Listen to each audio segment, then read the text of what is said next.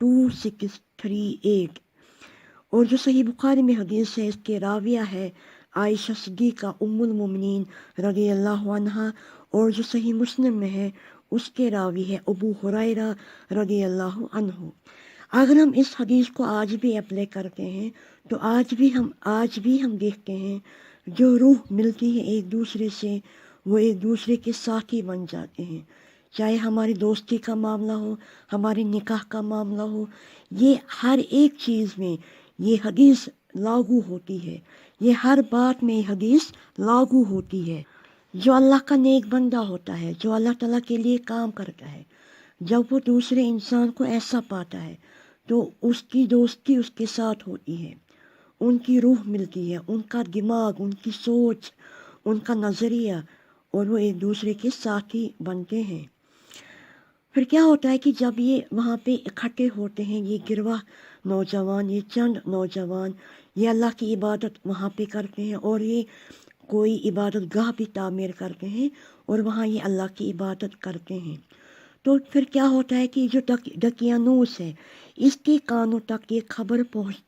پہنچتی ہے ان نوجوانوں کے بارے میں، اور ان نوجوانوں کو لایا جاتا ہے اس بادشاہ کے دربار میں، اور بادشاہ ان کو کہتا ہے کیا معاملہ ہے، میں نے ایسا سنا۔ تو پھر یہ جوان نہ صرف سچ بولتے ہیں بلکہ اس بادشاہ کو بھی اللہ کی طرف دعوت دیتے ہیں، اللہ کی توحید کی طرف دعوت دیتے ہیں۔ یہ بادشاہ ان کو بہت ڈانٹتا ہے، ان کو خوب سناتا ہے، اور لیکن بادشاہ ان کو مہلت دیتا ہے۔ کیا پتہ کچھ ٹائم کے بعد یہ جوان واپس آ جائے اپنے پرانے مذہب پر۔ یہ جو مہلت ہوتی ہے بادشاہ ان کو دیتا ہے، تو ان کو موقع ملتا ہے اپنے گھر سے نکلنے کا اور ایک غار میں جمع ہونے کا، وہاں پہ جہاں پہ ان کو پھر نیند آتی ہے، جس کا ذکر آگے پھر انشاءاللہ ہم ان کے بارے میں وہ ذکر ہم کریں گے۔ تو اللہ تعالیٰ فرماتے ہیں اعوذ باللہ من الشیطان الرجیم، نحن نقص علیک نبأہم بالحق انہم فتیۃ آمنوا بربہم وزدناہم ہدی۔ تو ہم نے آپ کو ان کا قصہ، اے نبی صلی اللہ علیہ وسلم، ہم نے آپ کو ان کا قصہ ٹھیک ٹھیک بیان کیا، واضح بیان کیا۔ انہم فتیۃ، بے شک وہ چند نوجوان تھے، آمنوا بربہم، انہوں نے اپنے رب پر ایمان لایا تھا، وزدناہم ہدی، اور اللہ نے ان کی ہدایت میں اضافہ کیا تھا۔ اللہ تعالیٰ فرماتے ہیں کہ ہم نے یہ جو سٹوری ہے، یہ کہانی ہے، یہ جو قصہ ہے، یہ جو واقعہ ہے، ہم نے آپ کو ٹھیک ٹھیک بیان کیا ان کے بارے میں۔ یہ چند نوجوان تھے جنہوں نے اللہ پر ایمان لایا اور اللہ تعالیٰ نے ان کی ہدایت میں اضافہ کیا تھا۔ اب یہاں پہ زدناہم ہدی، ہمیں ایک بات یاد رکھنی ہے کہ کبھی ایمان زیادہ بھی ہوتا ہے، کبھی ایمان کم بھی ہوتا ہے، جیسے کہ امام بخاری رحمہ اللہ کا بھی ایسا قول ہے کہ ایمان کبھی زیادہ بھی ہوتا ہے، کبھی ایمان کم بھی ہوتا ہے۔ پھر اللہ تعالیٰ فرماتے ہیں وَرَبَطْنَا عَلَىٰ قُلُوبِهِمْ، اور ہم نے ان کی دلوں کو مربوط کیا تھا، مضبوط کیا تھا، اِذْ قَامُوا، جب وہ کھڑے ہو گئے، فَقَالُوا، انہوں نے کہا، رَبُّنَا، ہمارا جو رب ہے، رب السماوات والارض، وہ آسمانوں اور زمین کا رب ہے، آسمانوں اور زمین کا مالک ہے، لَن نَدْعُوَ مِن دُونِهِ، اور ہم اس کے سوا ہرگز کسی کو نہیں پکاریں گے، ہم اپنے معبود کے علاوہ کسی کو نہیں پکاریں گے، الہن، وہ کیا ہے، وہ معبود برحق ہے، لَقَدْ قُلْنَا اِذًا شَطَطًا، اور اگر ہم نے اللہ کے علاوہ کسی اور کو پکارا تو بے شک ہم نے خراب بات کی، ہم نے بہتان لگایا اللہ پر۔ اللہ تعالیٰ نے ان کے دلوں کو مضبوط کیا تھا، مربوط کیا تھا،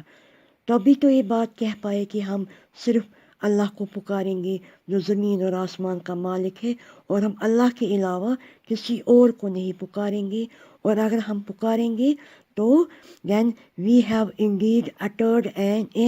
انارمٹی، تو ہم نے ایسی بات کہی ہے جس کا کوئی معنی نہیں ہے اور جو بات بہتان ہے۔